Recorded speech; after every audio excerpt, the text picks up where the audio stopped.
Good afternoon. It's Friday, the 7th of December 2018, just after 1 o'clock. Welcome to UK Column News. Your host today, Mike Robinson, myself, Brian Gerrish, and we're delighted to be joined by David Scott with Northern Exposure. Of course, David north of the border, and also David Ellis from Strategic Defence Initiatives. An incredible news lineup I think we have today, Mike, as these things unfold. Well, let's spend a couple of minutes on Brexit. I mean, don't really want to spend too much time on it. Of course, it continues to be a complete disaster with Theresa May saying she'll not delay Tuesday's vote. Honest Gov, there's still a lot of pressure on her to do exactly that. The backbenchers from her own party have tabled an amendment which apparently she agrees with. So that if the vote takes place and is positive, that MPs would have some control over the so-called backstop for the Northern Irish border. Well, this is controversial, obviously, because everything to do with Brexit is controversial. The Chief Whip has apparently admitted that the vote is likely to be lost, but nonetheless, this is what the Telegraph has to say about it. In what could be the final days of May's premiership, Operation Stop Boris is already in full swing. Well, Brian, I don't know what you think, but my opinion here is that, again, this is a poison chalice, and don't think even Boris Johnson wants it. Well, I can't see how he would want it, but would the nation accept Boris Johnson? I think they're very happy to regard him as the buffoon. I don't think he's a buffoon. I think he's a very dangerous man politically. But would the electorate accept him? I don't think so. So this is helping to destroy the Conservative Party, and it's pulling UK politics into this morass of chaos. That's what I think. That's why I think that Boris is being put forward. But anyway, as I say, the backstop is the issue. So let's see what Theresa had to say about this. This was actually on Wednesday. She said the question is, do we go into the backstop? Do we extend the implementation period? What's become known as the transition period? And what we negotiated is that actually it's for the UK to choose which of those we want to go into. So that was her claim on Radio 4 on Wednesday. But the question is it actually true? Well, in fact, it probably isn't. In fact, it definitely isn't. Because if you look at the withdrawal agreement, Article 3 says that the UK may at any time before the 1st of July 2020 request the extension of the transition period referred to in Article 126 of the withdrawal agreement. But Article 132 says the Joint Committee may, before the 1st of July 2020, adopt a single decision extending the transition period for up to 1 or 2 years.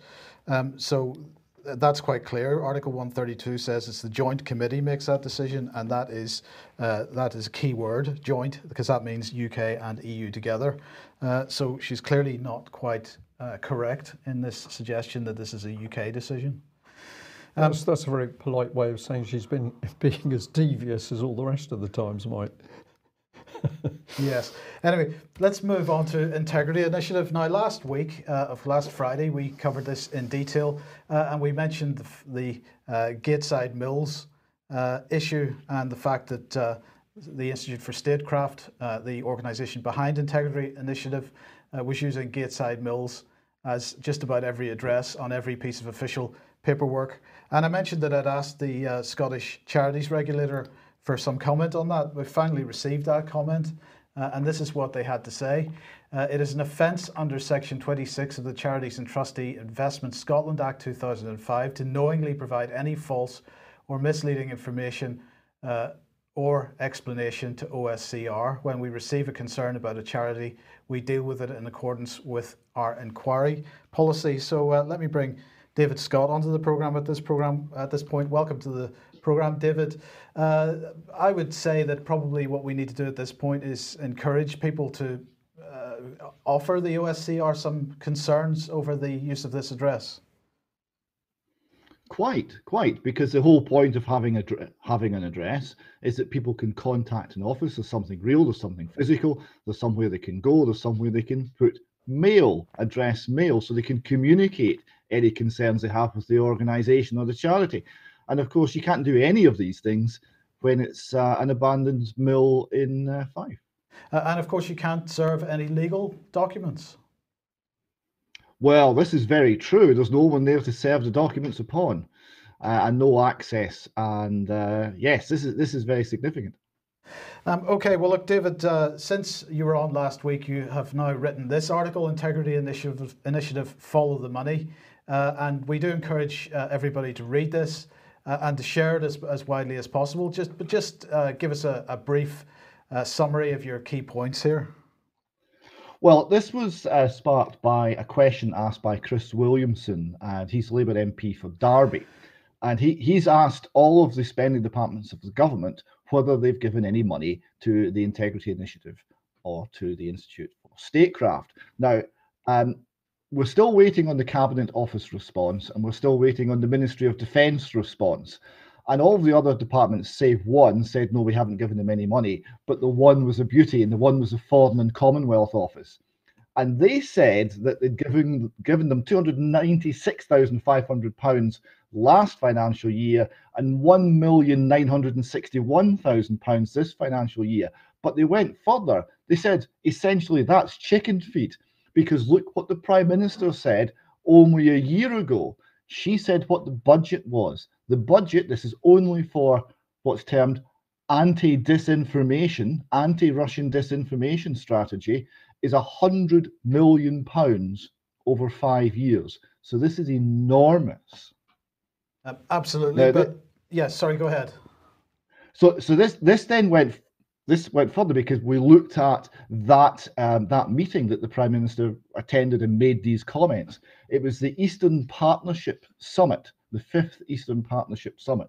And this takes us into what's termed the neighbourhood, because Donald Tusk, speaking at the end of this summit, he was talking about the need for a more strategic and comprehensive approach towards the region, which had become EU's immediate neighbourhood after the 2004-2007 enlargement. And he highlighted 3 countries in particular, Georgia, Moldova, and the Ukraine, as foremost, because the European Union acknowledges their European aspirations and welcomes their European choice. And then it then continued into statements regarding unified and cooperative and collective defence against Russia. Yes, and of course these countries are quite important, because obviously we've got all this stuff kicking off in Ukraine, continuing at the moment. We'll be talking about that a little bit later. But there are also some whispers of the issue in Georgia perhaps kicking off again, with the Georgian government moving tanks back towards the Russian border there, and some discussion of the Russians doing something similar. So it's interesting that these 2 countries in particular are highlighted. Yes, and this is what the Prime Minister said in her press statement a year ago. She said that this press statement said she would welcome the unified approach to tackle threats and attempts of destabilization from other foreign powers like Russia. And she talked about the need to have a collective strength to avoid the Russians tearing this apart. And she said that the UK may be leaving the EU, but we are not leaving Europe, and we are unconditionally committed to maintaining Europe's security. And remember, Europe here in this context includes the Europe of the Eastern Partnership countries, the Eastern Neighbourhood countries, including the Ukraine.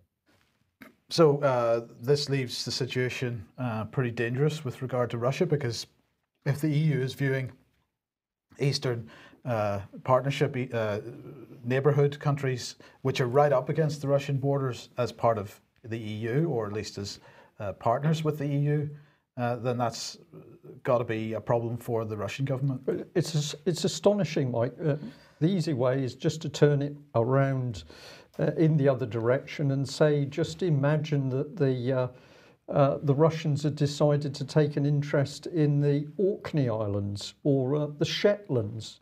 This is how close we're talking. The EU does it, and it's not a problem. Apparently, we're just to regard that's okay because we support democracy, apparently, in the West.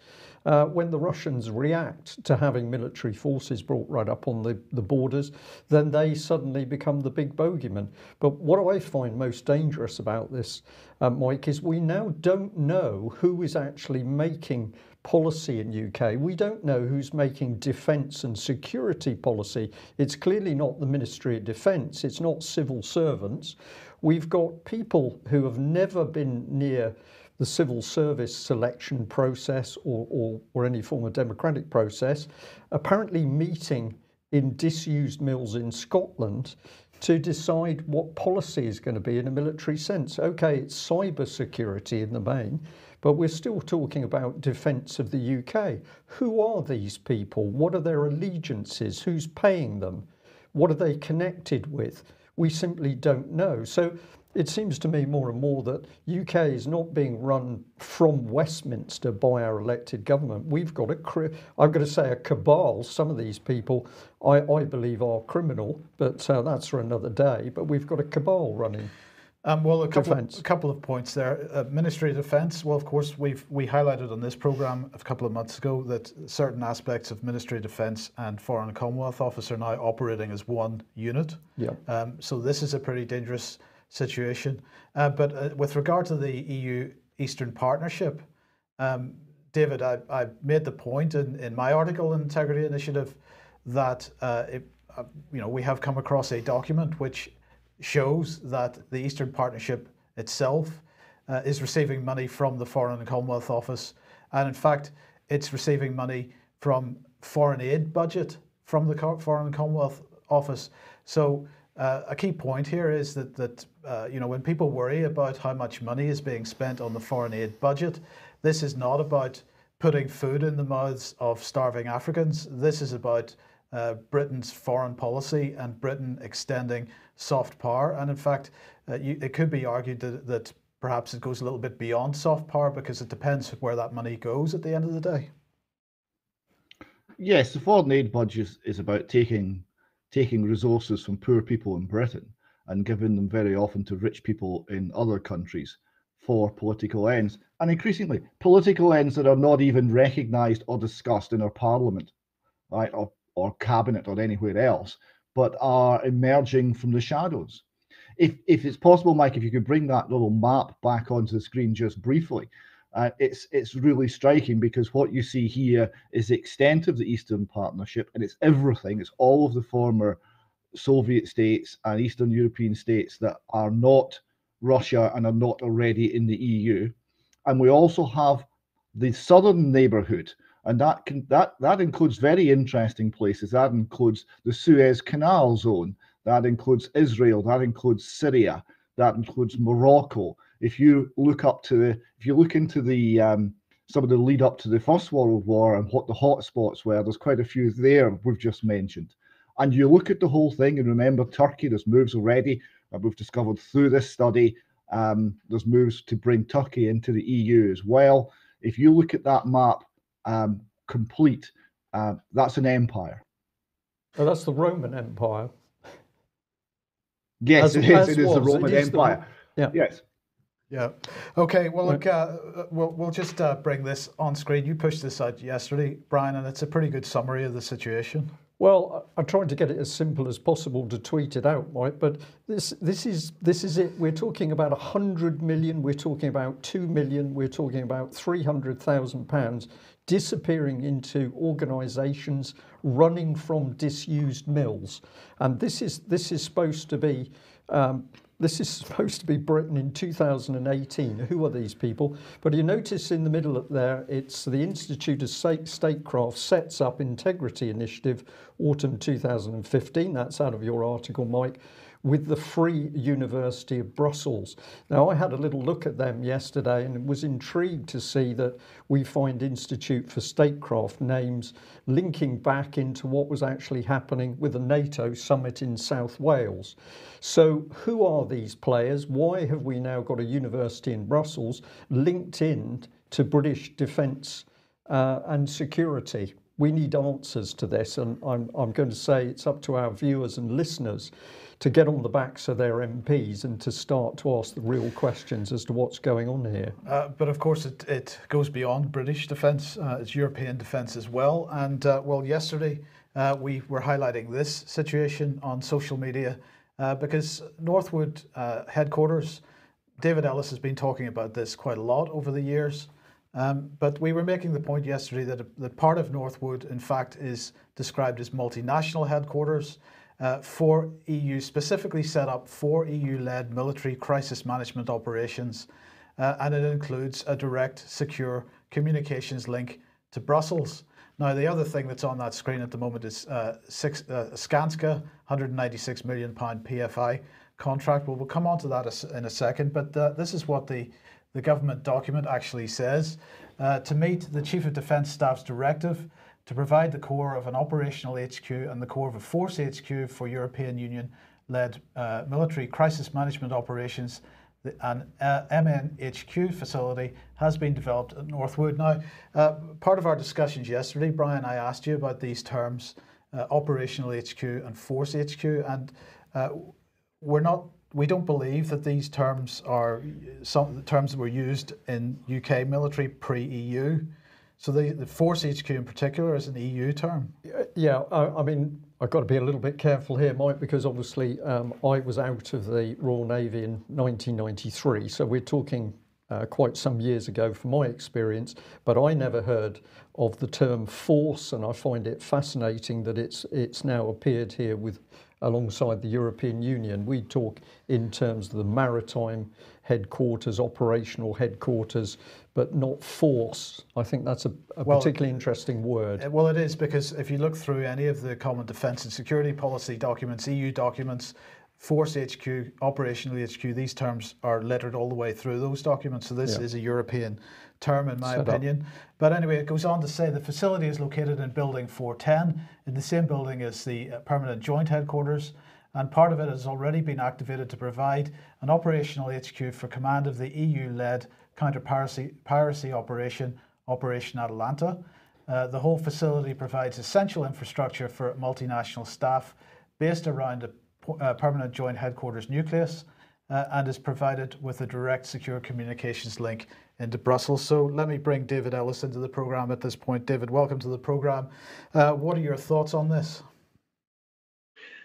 It's laid bare, isn't it? Everybody can see there the plain deception that's going on, and it dovetails in completely with the.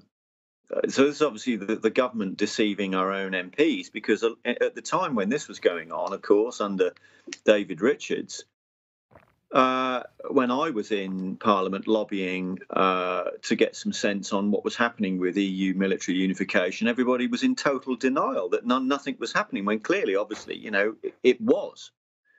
So the MPs have got to think for themselves. As you quite rightly said, the policy is not being made in Parliament at all. It's being made externally. It probably, as you're right, Brian, it isn't even being made within Whitehall. It's being made somewhere else. So David, sorry, David, just let me come back to this point for a second. You're saying MPs have to think for themselves, but the fact of the matter is that is a government document. That text is there to be read, not just by us or the public, but also by MPs. But they don't seem to be reading it. What they seem to be relying on, based on seeing the replies to people's queries about this subject. Whenever people write to their MPs, they get a stock answer back. So what they seem to be relying upon is short parliamentary briefing documents. They're not sort of then going and doing their own research, as we like to say, and looking at the documents that the government are actually publishing on the government website. That's completely correct. I mean, this one single document there completely trashes the multiple letters that we've got back from people that have approached their MPs on this basis nationally, where they're getting almost a template letter back as a reply. That these MPs are just simply not looking at this, and it is so apparent there is an EU military operational headquarters there, and it dovetails in with one in Brussels, because there's a secure link to it. It says in black and white. So this denial that there is no unification going on, we've got to get the lid off this. And I think that this whole thing that fitting in with the Integrity Initiative, because really what's going on there, I mean, they're saying it's sort of to counter Russian disinformation. Actually, what's going on is this is a disinformation campaign aimed getting EU global repositioning of the political position and the geographical position there, through without anybody really seeing what's going on, because as that map alludes to, you're quite right. That's the old map of the Roman Empire. Yeah. And they're looking to sort of reinvigorate it, which can only mean one thing if they're looking down the empire route, and that's war. Yes. Okay. Well, look. Let's bring this in here, because this is Skanska, and Skanska, Swedish company, or it's a multinational company, but originally a Swedish company. They have landed according to this headline from Construction News, the £196 million Carillion MOD contract. So the contract for facilities management at Northwood was held by Carillion. Carillion, of course, has gone out of business. So this article from a couple of days ago saying that Skanska has now won that, and what they're saying is this is part of the 13-year private finance initiative contract. Skanska will deliver all non-military support activities on the site until 2031. The agreements will see it provide buildings maintenance, grounds maintenance, and IT communications infrastructure support for the MOD. Around 2,500 military personnel work at the Northwood HQ, which acts as headquarters for the UK military, NATO maritime, and an EU operations headquarters. So this is in the public domain, because here's a mainstream construction news outlet stating it. And yet our MPs deny it.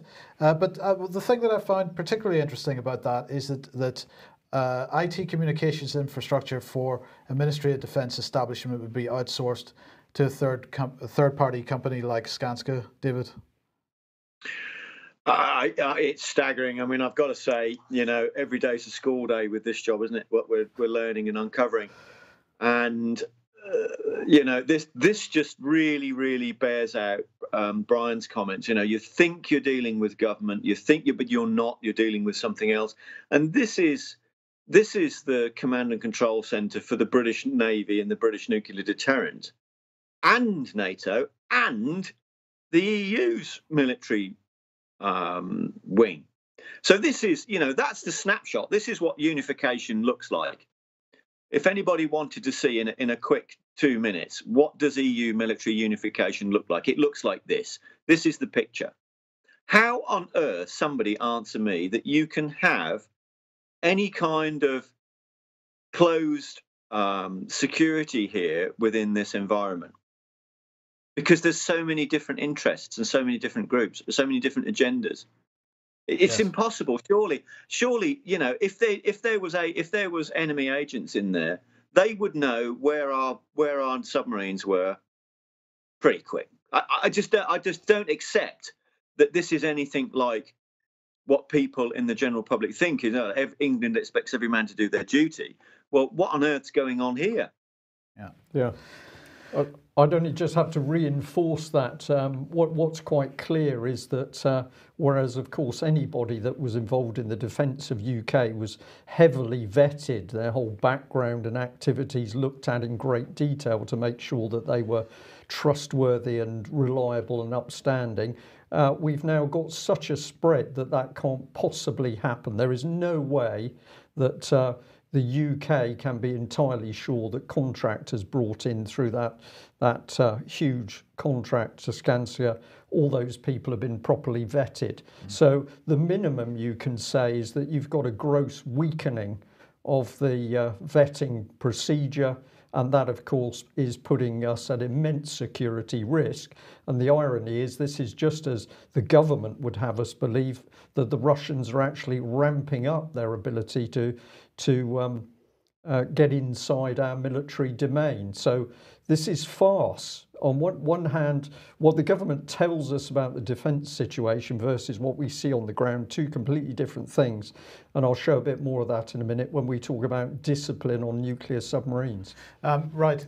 Now, yesterday on LBC, Nigel Farage had this programme, and something interesting happened. And I suggest if you're watching this on video, just watch closely Nigel's face. Let's get straight to the callers. Let's see how much fatigue there is out there. Let's go to Torquay. Speak to David, a new caller. Good evening, David. Very good evening to you, Nigel. So, are you fatigued by Brexit? Oh, very much so. Been fatigued with it now since the start of the process. Yeah. And the reason for that is right from word go, whilst everyone is talking about currency union or customs union or all this sort of thing, nobody has ever come near the military union or the military unification aspect, and this is being held out of Brexit. And this is a vital part of what's been going on with May's deal right from the word go, during, and prior. It's woven all the way through her deal, and it's cloaked in cloaked EU language. And I feel that we're almost going to need Keir Starmer to have another humble address to get the lid off it, and actually include the British military, Her Majesty's Armed Service, into Brexit, that we must leave with our military, because at the moment, Nigel, we are not. Well, David, I have talked about this, as you know, ever since I had that debate with Nick Clegg on LBC back in 2014.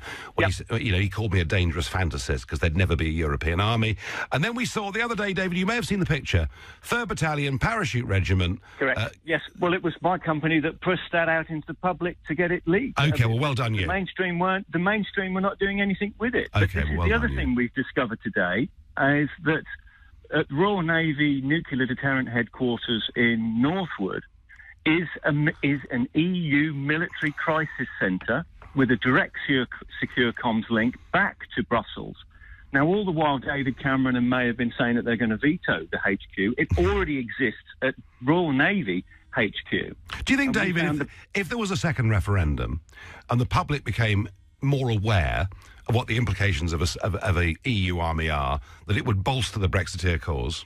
It would do, but we need to use the right terms of reference. It's military unification, and this is where it concerns all right. So you're not actually fatigued by Brexit. You want us to know more about it.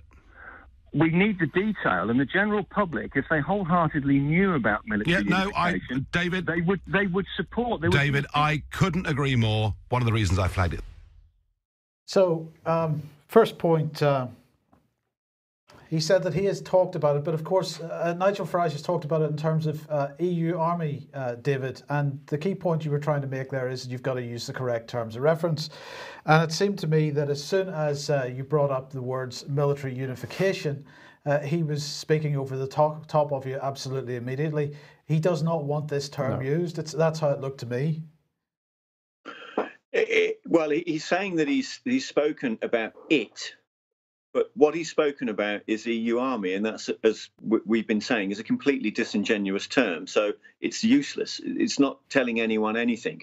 What we're dealing with is pan-European unification of national military into single point command and control. And we have to talk about military unification, military union. And each time I said either unification, he instantly spoke over me. And at the point where I'm saying that we could find a majority, he spoke completely over me, because if the general public did know about this, there would be a massive outcry. Because, as I've had confirmed to me this morning from a top inside Tory source, is that this is being whipped from within the party. There is a whipped silence, and that whilst the general public thinks that we're leaving the EU, our military and security and our key industry is not leaving. And Nigel there saying, he's talking about it and this thing about Nick Clegg and all the rest of it. We'll talk about military unification then, Nigel, and then we'll know, this is our litmus test now. Are you really involved with Brexit, actually leaving the EU? Because if we don't leave with our military, the nation hasn't left the EU, because the nation and the military are hand in glove. It's a cornerstone of our state table. So, I found it very interesting how long it took me to get on that show, several weeks. And I've got to say, at the very point of really making some traction, some progress, to get some sense made of this, all he wanted to do was talk over me, cut me off, and get the next caller. Yeah. That was just... I'll say, David, that was just so obvious, and it was the little sideways glance he gave at the beginning when he realised that he was going to get something different. He looked sideways. I think he was looking at his LBC hosts there. But I have warned and warned for many years that this is a highly duplicitous man, because he says, oh yes, I've been talking about an EU army. Well, he's mentioned an EU army, but of course that is in itself a diversionary subject, because as you say, it isn't an army, it's for EU military unification. Let's have a little look at how UKIP and how Nigel Farage has fitted together. So we'll bring in UKIP, and we're going to label them as originally, I've called them dark blue rinse Middle England. What I mean by this is a lot of soft Tories quickly moved across to UKIP, but essentially UKIP was Middle England. It was very measured, most of the people very patriotic. They certainly weren't into demonstrations on the street or violence, and that was a very good position to be for the agenda, which was simply against the EU. Well, of course, the referendum came up, 17.4 million people voted leave. This should have been at the point at which UKIP really took off. All of those 17.4 million were prospective members of UKIP. They were prospective people to support UKIP as a political party. But what happened at that key point, Nigel Farage announced he was going to leave politics. He gave all sorts of reasons. He'd been warned off, he was frightened, he was tired, but he didn't actually leave politics. We'll come back onto that in a second. Who comes in next? It's Henry Bolton. He is an EU man. This man has worked in EU security. He's clearly not that unhappy with the EU because he was happy to take a job from them, but he was also the favourite put forward by Nigel Farage himself. And within no time at all, the reputation of UKIP wrecked because his young lover started to make what was regarded as being racist comments. So what did Nigel Farage do? Well, he turned up on the Trump political stage. He didn't leave politics at all. He deserted all of the people in UK and simply turned up to make a big name for himself in America. Meanwhile, we've got Bolton replaced by Gerard Batten, who immediately started an anti-Islamic crusade, which of course diverted public attention away from the key issue of leaving the EU onto a very, very emotive subject. What does Farage do? Well, he sits in the wings starting to call for a second referendum. But we'd already won the first referendum, so this is more duplicity by Farage. Meanwhile, Batten takes the party further extreme by appointing Tommy Robinson as an advisor. And then, of course, we start to get an exodus of people from the party. Nigel Farage sits in the wings, stirring the UK pot by criticising Batten for what he's doing, criticising the way that the party's going. But, of course, Farage had already betrayed it. And where do we end up? Well, we now end up with a demonstration coming up where we've got UKIP effectively rebranded EDL with Tommy Robinson, and they're going to take to the streets. So in a very, very clever play of politics, we've got UKIP taken from being moderate to extreme, and that leaves a big hole in UK politics to bring in the centrist party with the likes of Tony Blair in the wings. And just before I pass it over for comment, all of this stuff is in the public domain. It's simply a question of having a look and seeing what you've got. So this is 3 articles all talking about Nigel Farage calling for a second referendum. And David, I'm going to say I found it very significant when he was when he was answering your telephone call, that he eventually leads you into saying, if the public had this information on the military, would that help in a second referendum? So Nigel Farage deliberately driving a second referendum. Now we've had months of this smokescreen debate to try and overturn the fact that 17.4 million people have already won. My view is this engineered. You can follow the steps, Mike. This is a deliberate plan to wreck UKIP just at the time we could really get the strength on the streets amongst those voters to get us out of this EU jail. Perhaps we could ask. Yeah, there's several things here, really, isn't there? That firstly, his resignation overlapped with Vote Leave being shut down. And I know for a fact that there were several directors of Vote Leave saying that this was not the way to do it, and they were overruled. And they were saying that the job wasn't finished, we weren't out by any stretch of imagination, there was a lot more work to be done. And yet it was shut down, and we now see all these spin-off groups. And what we've got is very ineffective spin-off groups. So we've got major issues there. So the whole thing really with what could have been a very effective majority, which was there clearly with the 17.4 million people, is now being targeted and fragmented.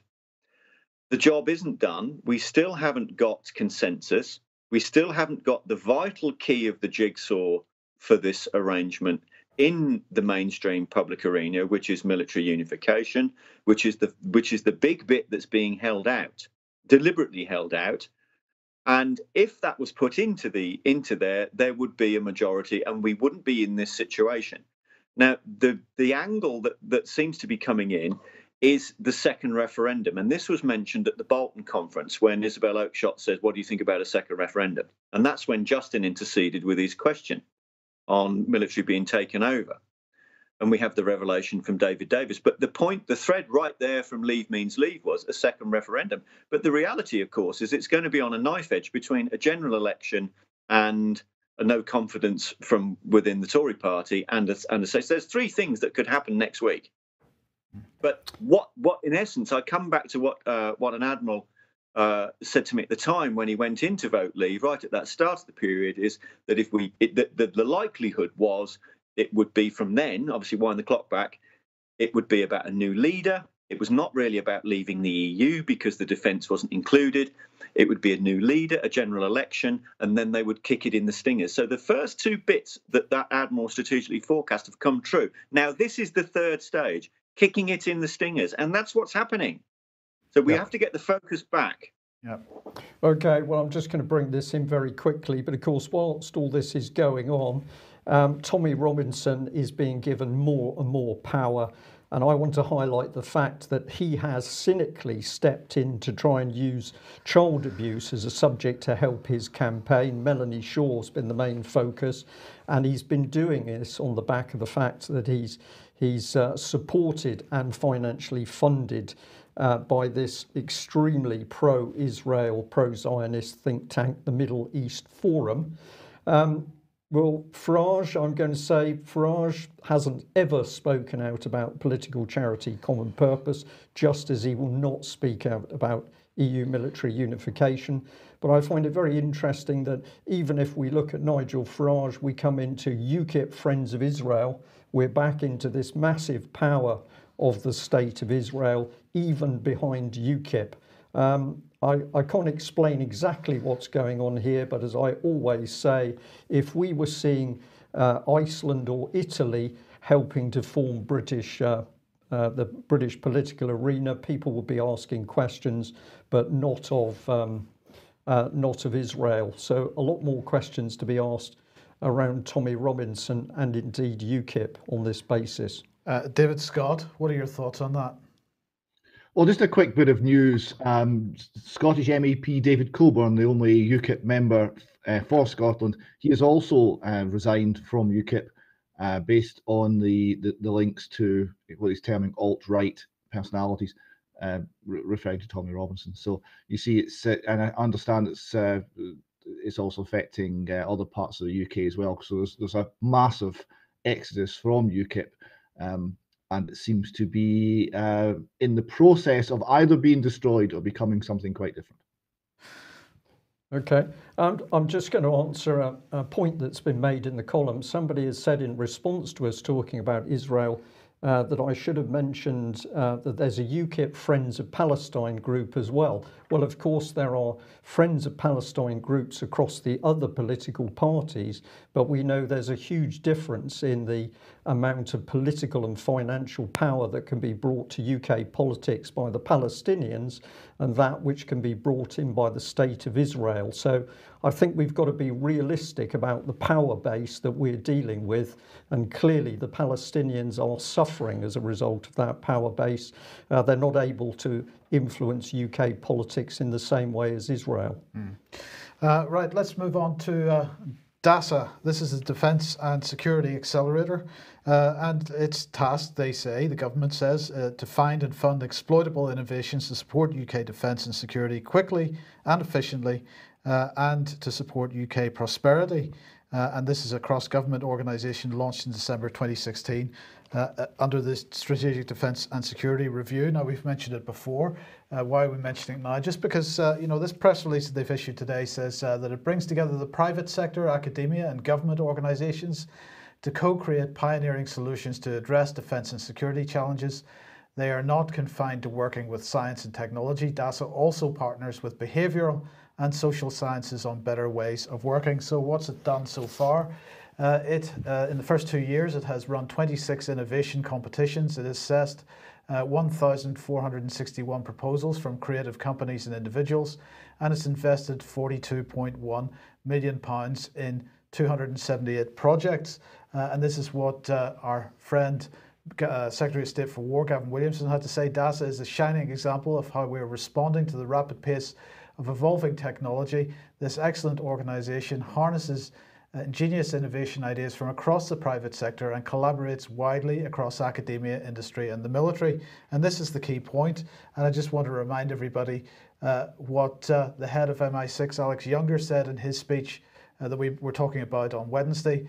He said, security in the hybrid world is therefore all about who can partner to the greatest effect. In the UK, we call this the fusion doctrine, and it involves drawing together all our national capabilities.